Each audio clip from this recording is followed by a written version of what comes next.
Senate seat, Senate seat 11. And I'm really looking forward to having Eric. Eric, we're starting you 10 minutes late, so take your full 15 minutes.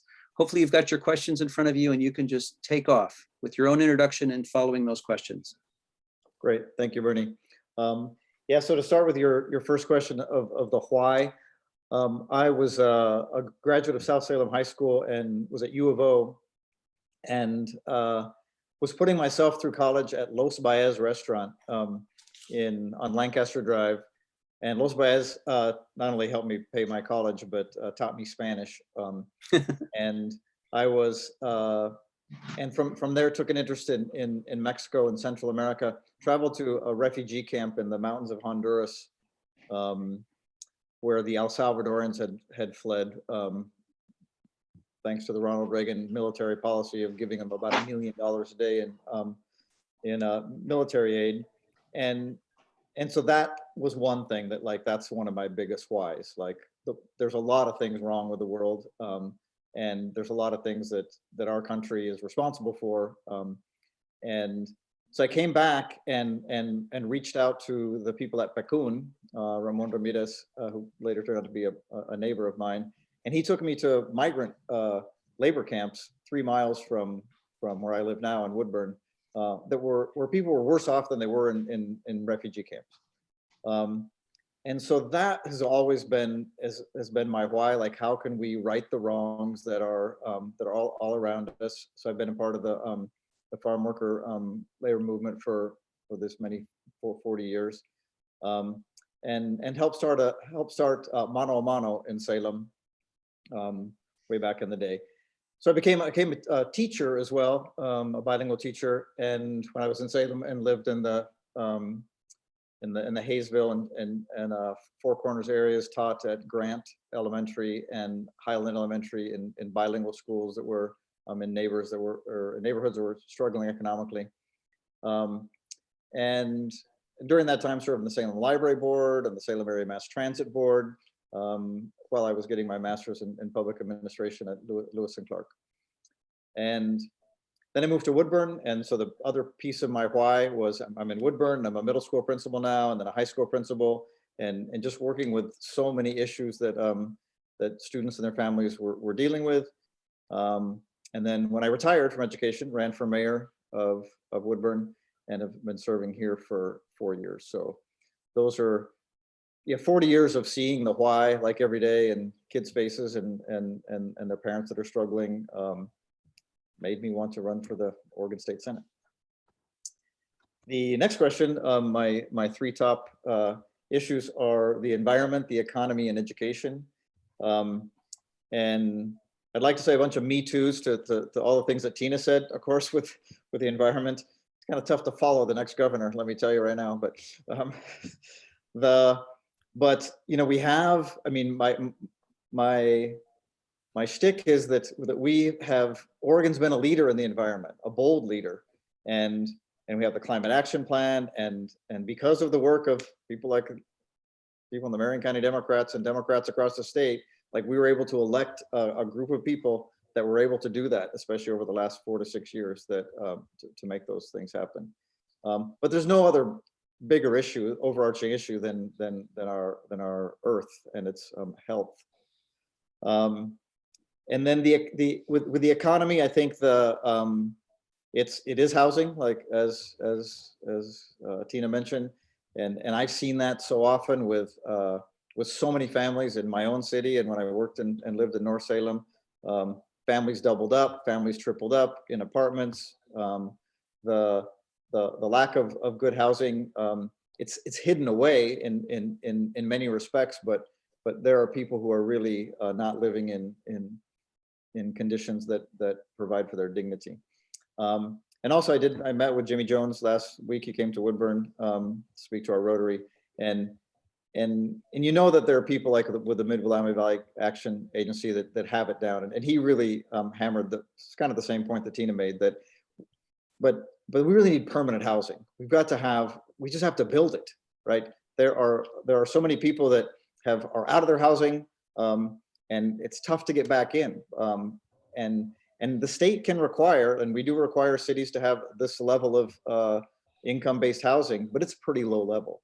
In fact, Woodburn meets that, right? We have a few farm worker housing places, but it's not enough. So I think that that's something the state can take bold action on, is to require cities and counties to provide more income-based housing. It's housing, the price of housing, as you all know, is like doubled in the last so many years. And then, of course, I'm an educator, I'm a teacher and a principal. And so I've got like tons of ideas about how to reform education so that students aren't spending all their time taking tests and worried about, we're trying to show that we're smarter than the Chinese and the Norwegians on our test scores, and really get back to an education that's that fosters students' curiosity, especially at the elementary level, that fosters students' individuality at the middle school level, and at the high school level really allows them to follow their passions and their interests in so many ways, especially with the CTE world there. So those are those three.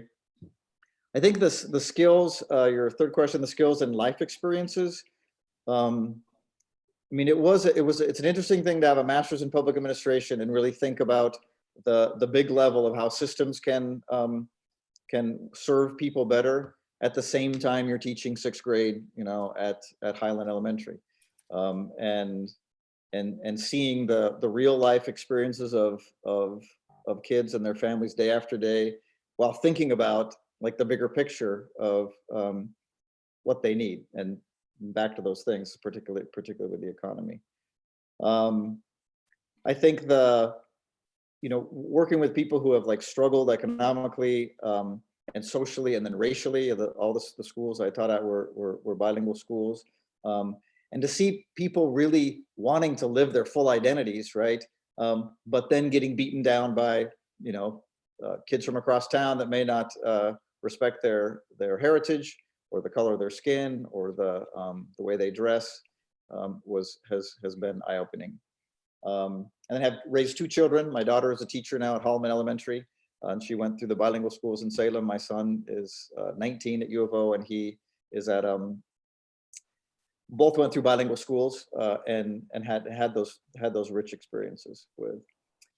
And then, of course, more recently, the experiences that I think that I can take to the state Senate, of having been a city leader through the disease and fire and ice. Like that was a time that where like being mayor sounded really fun. 2019 was awesome. Like cut ribbons and got to know a lot of people and had forums, and then when that all hit, one thing that I did right away was, since I was the one that had the connections, we brought the medical professionals in Woodburn on the same call as the faith leaders, the same call with Teresa Alonso Leon, our state representative, with the county officials, and nonprofits. And we just right away formed like a group, and that really helped Woodburn anyway through those entire ordeals, because people got to know each other.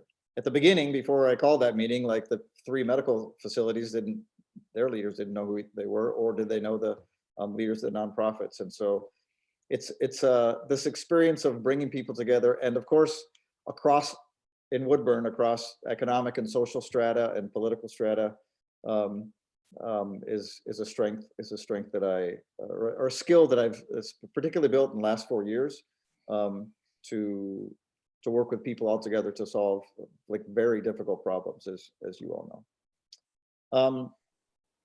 Your next question is why would I feel like I'm a strong candidate? I have been endorsed by my PACUN, the Farm Workers Union, kind of obviously, and the Oregon Education Association and the Oregon League of Conservation Voters, and Teresa Alonso Leon has endorsed me. My entire city council, 2 members of the Salem Kaiser School Board, the Jose Gonzalez, the Salem city councilor, and I think the other is I'm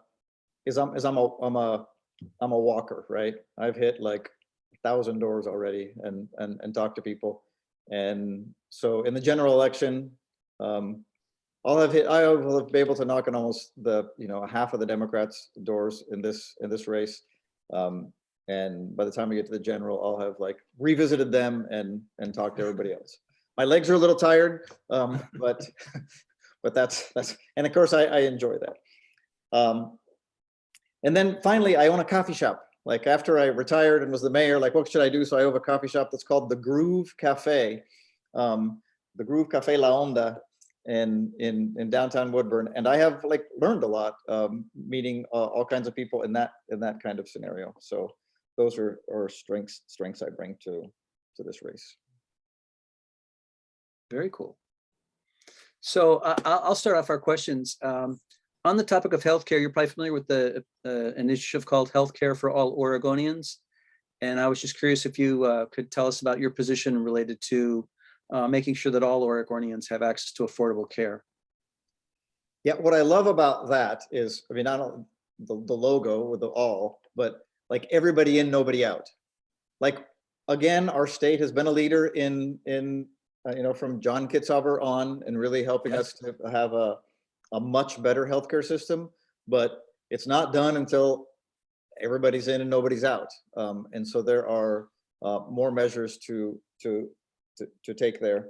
And then of course the Hope Amendment, that I think that's a thing that, like, that's hopeful to have a amendment that's on the ballot, to really one, to raise the awareness of that, and to provide those, like, the solutions that are within that.